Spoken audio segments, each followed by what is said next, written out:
on CBS 17 News. This is a CBS 17 Storm Team Alert, tracking Dorian.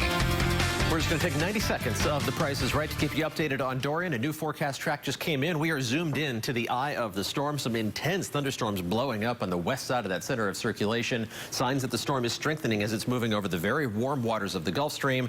The strength is the same, 105-mile-an-hour sustained winds. That's the estimate from the National Hurricane Center. It's moving to the north-northwest at 9 miles an hour, gusts still to 125 miles an hour. It's going to continue that progress, maintain that intensity as it tracks to the north and then starts curving northeast by tomorrow morning, in between Charleston and Savannah, still off the coast as the sun comes up tomorrow morning.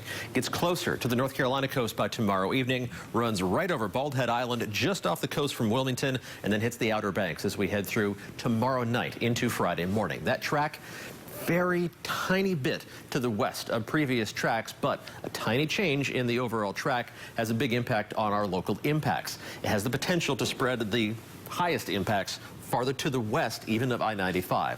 Still, areas along and east of I-95 are going to get the heaviest rain and the strongest winds, up to 60-mile-an-hour gusts and up to 8 inches of rain.